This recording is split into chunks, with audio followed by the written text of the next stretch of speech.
Hey everyone, it's Edwardo here with your Saturday estimates update. And we got a close one. Jaybird holds on to the top spot, but here I am right behind him, just 9 points back. Breaking up the Jaybird sandwich, who is going for a money sweep of the top two non-Cinema Draft employee spots. Although Ring Balls is only 10 points behind him as well. Yeah, actually a little bit of a traffic jam around here from basically 1,200 to the top spot. Everyone within about 50 points of each other. You love to see it. Draft Mom, Brown Baby, still in it. Well, one of these days she'll win it. And then on the low end, G24 looks like he's running away with the low. So he will not be shut out from money this weekend, most likely. Let's take a look at a few call sheets. We'll start with Jaybirds first. Lassie Come Home, delivering. On Brave New World, and actually let's take a look at Brave New World's breakdown real quick because... Oh, nope, that was anyways, alright, I'll come back. Actually, okay, let's look at that. Alright, so Jaybird.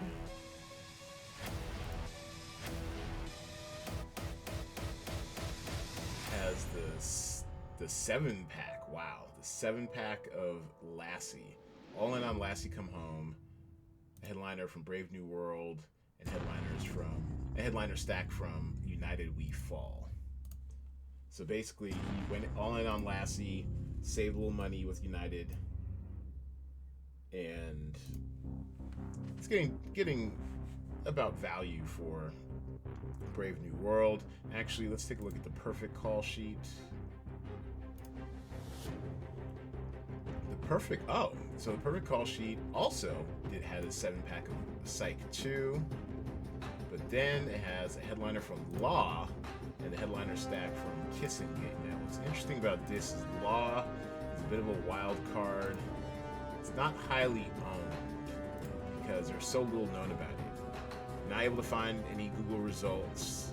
Oh, actually, I'm sorry. Actually, you could. All right, I had to do some extra digging, but it doesn't look like it's going to get a critical score this weekend. I mean, I could be wrong, but we'll see. And actually, I need Law to perform because my call sheet is heavily banking on Law. 2 co-stars. And trust me, if I could, I wanted to get a headliner. If I could get a headliner in, I'd be in the lead. Couldn't quite do it because I really believed in Brave New World, which is starting to perform. Critics don't like it, but audiences do. So keep an eye on that.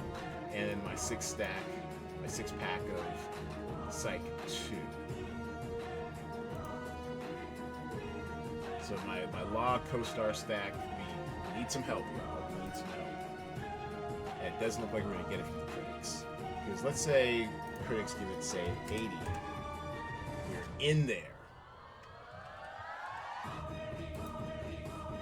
But I don't know how much further this can perform with audiences. This would take, what, like a 90? Yeah, this would take a 90 from Google users. Or like an 8.5? Okay, maybe that's a lot. That is a lot.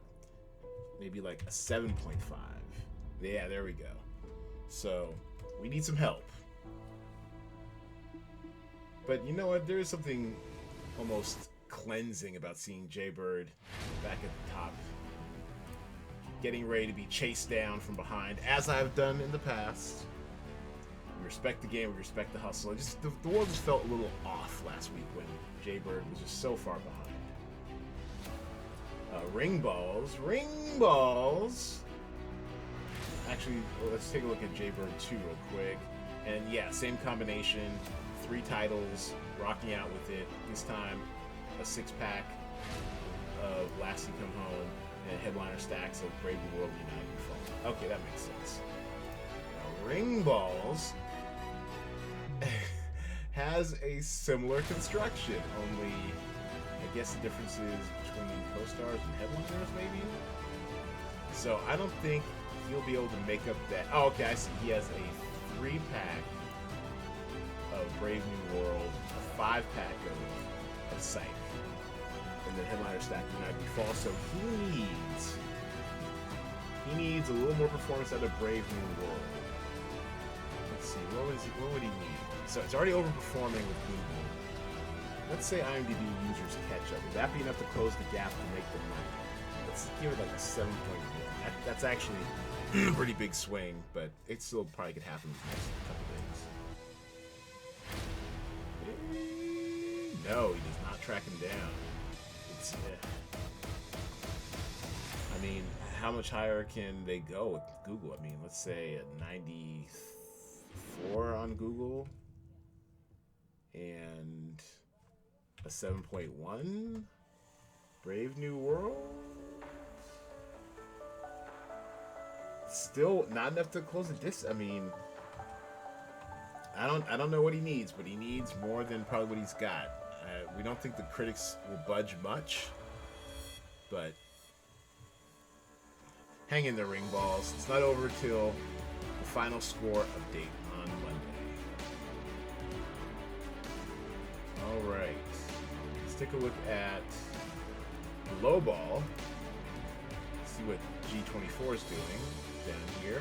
And yes, Fatal Affair. Just sucking. I believe the worst. Yes, by far the worst title of the weekend. Somewhat as predicted. Although Dirt Music I actually thought was going to be slightly worse, but no. Anytime your entire movie is pretty much played out in the trailer, and from Peter Sullivan, whose last movie for Netflix was just awful. I mean, it was god awful. Secret Obsession. And I love Brenda's song, but that thing was awful.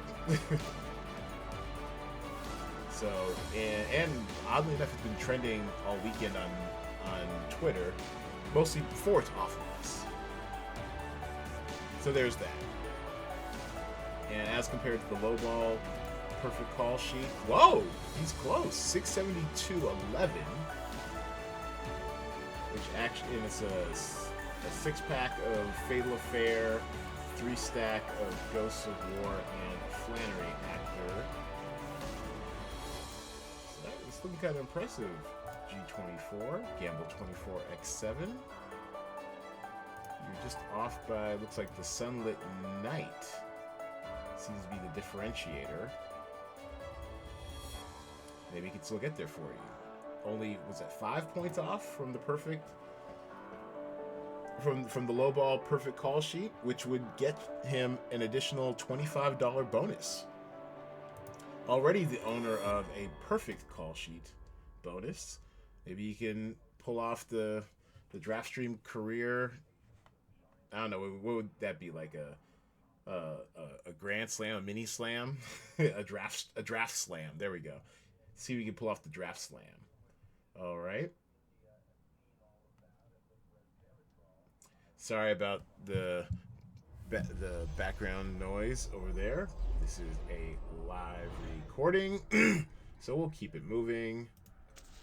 Hopefully the noise cancellation on this is good.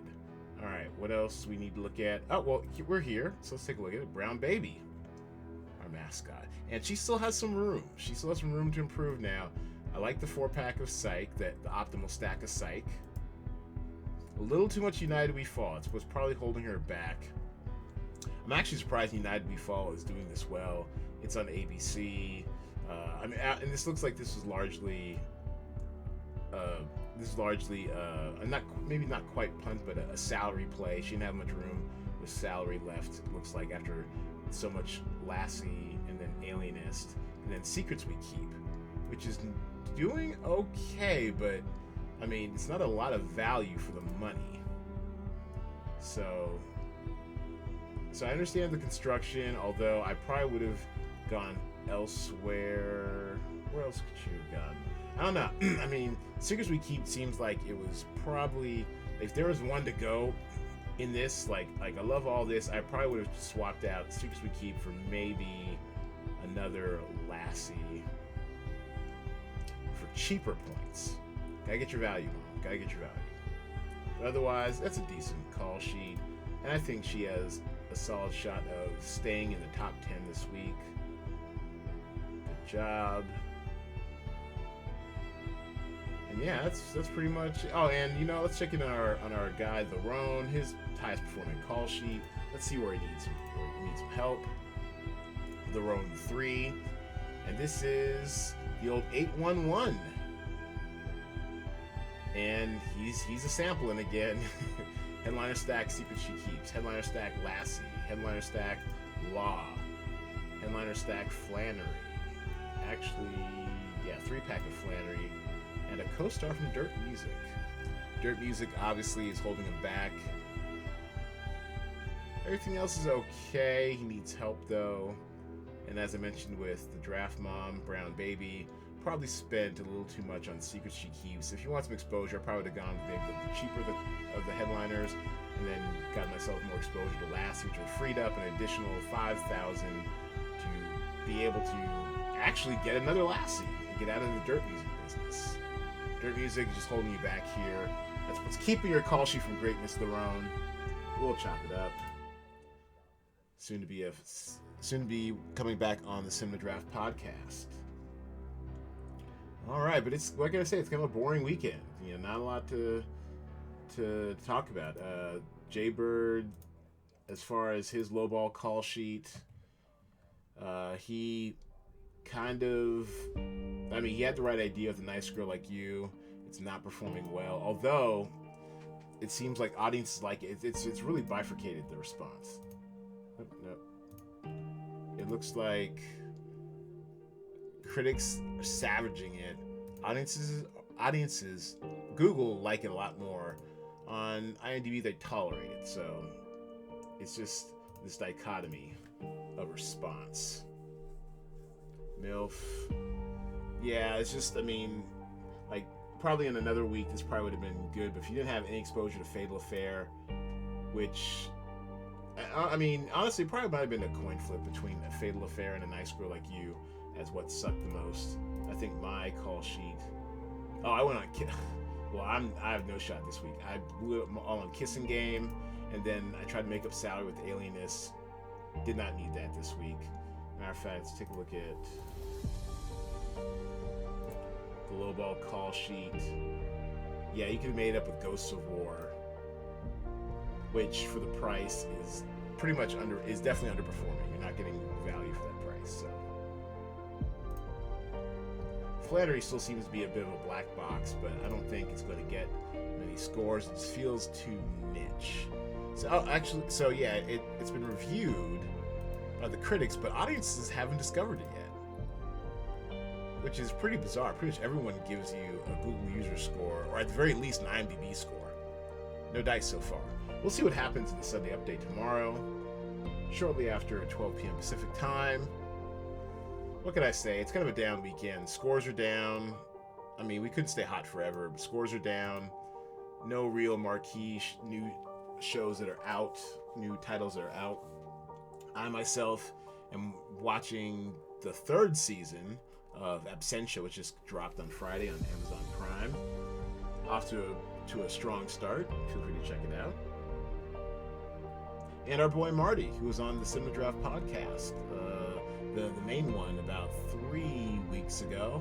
Marty from Scotland. Aye. Yeah, he put me on to a 1980 gem called Gregory's Girl, which is extremely Scottish. If you have the chance to put on captions, please do, so you'll at least get 25% more out of it. But it was daft, but amusing. You can. So yeah, that's been my weekend so far. And also, of course, P-Valley, its 2nd episode returns on Sunday. I'll be watching that. Can't quite say I'll be watching anything from the talent pool this week, but next week I'm already working on next week's talent pool. Should be a little more exciting.